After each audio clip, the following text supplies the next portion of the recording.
आपको आज पता है जो लोकतंत्र की आज हत्या हुई है और जो आज सीबीआई का रेड अपनों को भी और पराये को भी दोनों को डराने का काम किए हैं। उन पर तो जांच हुआ, जिन पर नहीं हुआ उन्हें भी अलर्ट किया गया है। आप भी सावधान रहिए। हम तो ये कहेंगे कि पहले सीबीआई पर छापा होना चाहिए कि आखिर आप 15 साल चुप क्यों बैठे थे। भारतीय जनता पार्टी के गवर्नेंस पे जो भी सवाल उठाता है वो सलाखों के पीछे जाता है या प्रताड़ना चाहता है। ऐसे एग्जाम्पल पिछले 7 सालों में हम लोगों ने बहुत देखे हैं। आज का जो दिन है मैं समझता हूँ ये लोकतंत्र के लिए बहुत ही खतरे का दिन है। निश्चित तौर पर ये राज्यसभा का चुनाव और एमएलसी का जो चुनाव होने जा रहा है ये दबाव बनाने के लिए, ये दबाव बनाओ ताकि वो हमसे डरे। नमस्कार, आप देख रहे हैं लाइव सीरीज और आपके साथ मैं हूं वसीम। देखिए, इस वक्त हम कांग्रेस के विधायक अजीत शर्मा के आवास पर हैं और यहां पर तमाम कांग्रेस के वरिष्ठ नेता एक साथ एकजुट इकट्ठा दिखाई दे रहे हैं, विचार विमर्श कर रहे हैं। आखिर किन मुद्दों पर तमाम कांग्रेस के बड़े चेहरे आज एक साथ बैठे हैं, बातचीत कर रहे हैं। हम बातचीत करेंगे सबसे पहले अजीत शर्मा जी से ही। अजीत शर्मा जी, ये बताइए कि किन मुद्दों को लेकर आज आप लोग एकजुट होकर एक साथ बैठे हैं विचार विमर्श करने? आपको आज पता है जो लोकतंत्र की आज हत्या हुई है और जो आज सीबीआई का रेड आदरणीय पूर्व मुख्यमंत्री राबड़ी देवी जी के आवास पे जो हुआ है, ये इसकी मैं घोर निंदा सभी विधायक हम लोग करते हैं। इसलिए ये जो रेलवे का जो इशू बताया जा रहा है ये 15 वर्ष पहले का है। 2009 में तो आदरणीय लालू जी वहाँ पद से हट चुके हैं और आखिर क्यों किया गया ये सोचने की बात है। निश्चित तौर पर ये राज्यसभा का चुनाव और एमएलसी का जो चुनाव होने जा रहा है ये दबाव बनाने के लिए, ये दबाव बनाओ ताकि वो हमसे डरे। नहीं तो हम क्या विपक्ष के ही सारे नेता पर सीबीआई जांच, सीआईडी जांच, इनकम टैक्स की ये जांच, ईडी की जांच होगी? क्या बीजेपी के सारे नेता मंत्री क्या दूध के धुले हुए हैं? हम तो ये कहेंगे कि पहले सीबीआई पर छापा होना चाहिए कि आखिर आप 15 साल चुप क्यों बैठे थे। उन पर कार्रवाई होनी चाहिए उनके पदाधिकारियों पे।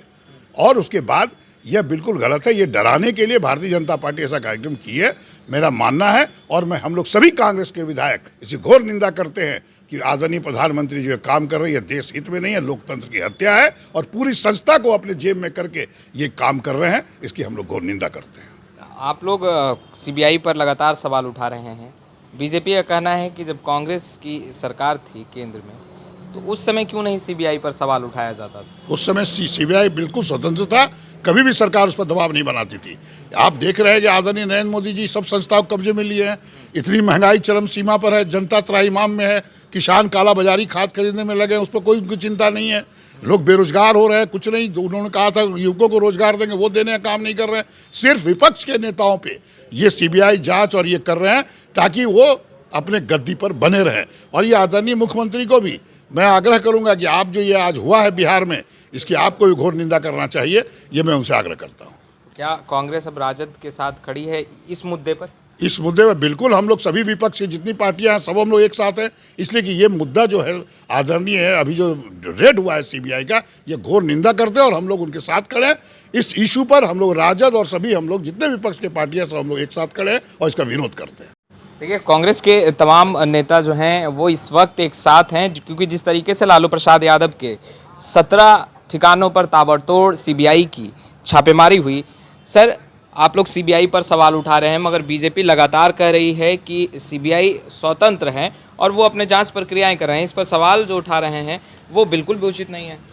भारतीय जनता पार्टी के गवर्नेंस पे जो भी सवाल उठाता है वो सलाखों के पीछे जाता है या प्रताड़ना चाहता है।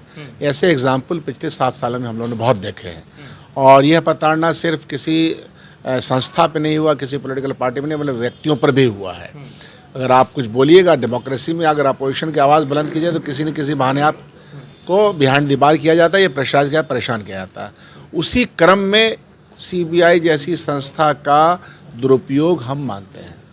कांग्रेस पार्टी भारतीय जनता पार्टी के साथ वैचारिक उसकी मुखालफत में है और रहेगी, आज़ादी के पहले भी, आज भी और कल भी। उसके अलावा जितनी भी पार्टियां हैं वैचारिक तौर पर एक कदम भी अगर हमारे साथ होती हैं तो हम उनके साथ इसलिए खड़े होते हैं कि हम अल्टीमेटली लोकतंत्र के बचाने के प्रक्रिया में शामिल होते हैं। यह जो हो रहा है आज बिहार में राबड़ी जी के आवास पे, यह उसी डिज़ाइन का हिस्सा है जो Bharatiya Janata party pressure politics करना चाहती है। शकील अहमद जी, आपको लग रहा है कि लालू और लालू परिवार को तंग किया जा रहा है, परेशान किया जा रहा है? ये तो देखने से प्राइमा फेसिया यही लगता है कि आप तंग करने की पॉलिटिक्स कर रहे हैं। और ये क्यों कर रहे हैं, हम लोग कांग्रेस पार्टी के लोग खूब अच्छी तरह समझ रहे हैं। ये चाहते नहीं हैं कि जो आपके विरोध के स्वर हैं, जो चारों तरफ से उठ रहे हैं, वो विरोध के स्वर थम जाएं, दब जाएं और आवाज़ को दबा दिया जाए, मिलने जुलने की प्रक्रिया को दबा दिया जाए। ये उसी डिज़ाइन का हिस्सा है जो हम सब लोग महसूस करते हैं। इसीलिए आपके माध्यम से बिहार वासियों से, देशवासियों से हम अपील करते हैं कि इस डिज़ाइन को समझें और जो बुनियादी सवाल है उस पर इकट्ठा होकर के भारतीय जनता पार्टी के डिज़ाइन को का पर्दाश हम लोग को फाश करना चाहिए। अब आगे क्या सर, आगे की रणनीति क्या सर? मदन मोहन झा जी, देखिए, हम लोग आपस में बैठ के विचार विमर्श कर रहे हैं। आप जानते हैं जो आज का जो दिन है, मैं समझता हूँ ये लोकतंत्र के लिए बहुत ही खतरे का दिन है। जिस तरह से एक महिला जो अकेली पूर्व मुख्यमंत्री घर में थी, सीबीआई वाले ये तो नहीं जानते थे क्या है वो अकेला है घर में, जांच करना था या कुछ करना था तो और लोग जब घर में थे तो उसी थे तब आना चाहिए। लेकिन एक महिला को भी प्रताड़ित करने का काम किया गया।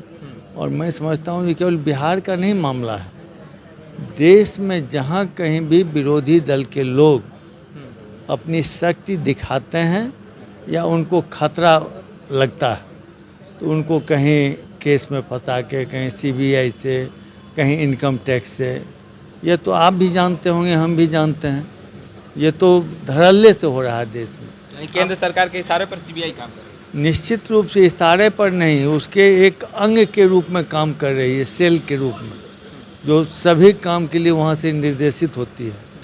आप यूपी में नहीं देखे, 2 बड़े बड़े नेता थे जिनको 2 साल तक घर से नहीं निकलने दिया। पर जांच प्रक्रियाएं पूरी होने से पहले इस तरीके का आरोप लगाना, मदन मोहन झा जी, क्या सही लग रहा है आपको? नहीं, हम आरोप सही है कि गलत है ये अलग बात है, लेकिन 15 साल पुराना ये केस है। और जब आज के, आप भी जानते हैं पॉलिटिकल इशू क्या है, आज जब उनका एक्टिविटी तेज हुआ है, हो सकता है उनके सहयोगियों से इनकी बातचीत शुरू हो गई हो, तो कहीं न कहीं से अपनों को भी और पराये को भी, दोनों को डराने का काम किए हैं। उन पर तो जांच हुआ, जिन पर नहीं हुआ उन्हें भी अलर्ट किया गया है, आप भी सावधान रहिए। आगे क्या राजद के साथ कांग्रेस खड़ी रहेगी इस मुद्दे पर? कांग्रेस पार्टी हमेशा से अन्याय के विरुद्ध खड़ी रही है। जहां कहीं भी उसे लगेगा जो लोगों पर अत्याचार हो रहा है, गलत आचरण से सरकार पेश आ रही है, वहां हम लोग पूरी तरह से उस पार्टी के साथ रहें। विधायिका भी हैं कांग्रेस की, इनसे बात करेंगे। आप एक महिला भी हैं, और जिस तरीके से राबड़ी देवी आवास पर अकेली थी और सुबह सुबह सीबीआई का रेड होना, क्या लगता है कितना उचित? देखिए, इसकी जितनी भी निंदा की जाए वो कम है। कहीं ना कहीं बीजेपी घबराई हुई है, अपनी खिसकती हुई जनाधार को वो बर्दाश्त नहीं कर पा रही है, इसलिए वो शायद संवैधानिक संस्थानों का दुरुपयोग कर रही है। और किसी भी मामले को जो इतने लंबे समय, लगभग 10-15 साल हो गए, उस मामले को लेकर के पुनः रेड करना, ये बहुत ही दुखद और शर्मनाक है। इनके पास कोई मुद्दा नहीं है, मुद्दा विहीन हो चुके हैं। इनके लिए बेरोजगारी कोई मुद्दा नहीं है, इनके लिए महंगाई कोई मुद्दा नहीं है, इनके लिए भ्रष्टाचार कोई मुद्दा नहीं है। अरे रेड करना है तो अधिकारियों के यहाँ जाके करो, जो योजनाओं के पैसा को लूट करके बिहार को बर्बाद कर दिया है उन्होंने। आप क्या अपने सरकारी संस्थानों को इस तरह से गंदे तरीके से आप इस्तेमाल कर रहे हैं? तो विपक्ष यहाँ एकजुट है और इनके इस गिदर भभकी से कोई डरने वाला नहीं है, और हम लोग बिल्कुल नहीं डरेंगे, क्योंकि हमारे विपक्ष के साथ यहाँ की जनता है, और जिसके साथ जनाधार होता है वो किसी से डरते नहीं। ये घटनाक्रम जो अभी हुआ है राबड़ी जी के डेरा पर, इसका घोर निंदा हम लोग कर रहे हैं। और अभी हम लोग विधायक दल के नेता अजीत शर्मा जी के घर पर सभी कांग्रेसी इकट्ठा हुए हैं। हमारे अध्यक्ष जी भी यहाँ मौजूद हैं और सभी वरिष्ठ कांग्रेस के नेता सभी उपस्थित हो रहे हैं। अभी जो भी है सबको मालूम हो रहा है, सब लोग निंदा कर रहे हैं इसका, कि जब हमारे तेजस्वी जी अभी यहाँ नहीं है, बाहर हैं, और अचानक इस तरह से एक पूर्व मुख्यमंत्री के घर पर और महिला के घर पर इस तरह से अपमानित वाला काम जो किया जा रहा है, ये सत्ता का दुरुपयोग कर रही है भाजपा के लोग। और ख़ास के हम प्रधानमंत्री से कहना चाहेंगे कि ये मुद्दा से लोगों को भटकाना चाहते हैं और मुद्दे पर बात कभी नहीं किए, आज तक नहीं किए। जबकि 10 साल से ये राजपाट चला रहे हैं, कभी भी बेरोजगारी के बारे में या भ्रष्टाचार के बारे में, महंगाई के बारे में कभी भी नहीं बोले। आप मीडिया भाई हैं, आप लोग भी सुनते होंगे इनकी आवाज़ को और बोलते भी हैं कि हमारे मन की बात सुनिए। अब मन से इनका कोई भी बात नहीं, वो मुद्दा से हमेशा भटकाने की बात करते रहते हैं। आज तरह तरह के आलम में है, महंगाई इतनी बढ़ गई है, गरीबों की बात नहीं करते हैं, गरीबों को रोज़गार नहीं मिलता है। कितने जो है बेरोज़गार लोग बैठे हुए हैं पढ़ लिख के, उसको रोज़गार नहीं देते हैं। और इनका रेलवे का जो अभी पेपर लीक हुआ था, उसमें कितने लड़कियों का पिटाई किया गया और उसका आज तक फिर कोई न्याय नहीं मिला उसको। तो ये उस पर जांच नहीं करा सकते हैं और वो जांच जो है अपना सत्ता पर बने रहने के लिए वो इस तरह से पार्टी को जो भी विपक्ष में है उसको कमज़ोर करने का नीति है इनका। और हर राज्य में भी आप देखे होंगे कि वहाँ भी जो राज्य में दूसरी की सरकार है उसको तोड़ फोड़ करने की राजनीति ये कर रहे हैं। इनको मुद्दा से कोई मतलब नहीं है, यहाँ की जनता से कोई मतलब नहीं है और जनता भी एकजुट हो रही है। वो सोच रहे हैं 2024 में इनको पता चल जाएगा। और कांग्रेस के सारे लोग एकजुट हैं, वो 1 इंच भी इधर नहीं है। और इनके साथ जो हुआ है अभी राबड़ी जी के साथ, आरजेडी के साथ जो हो रहा है, उसमें हम लोग खड़े हैं और हम लोग उनका निंदा करते हैं कि ये घोर निंदा की बात है और ये भाजपा के लोग अच्छे नहीं कर रहे हैं। तो आपने सुना, मुद्दे से भटकाने की कोशिश कर रही है भाजपा। खैर, लाइव सिटीज़ के साथ बने रहें। आपका बहुत बहुत शुक्रिया।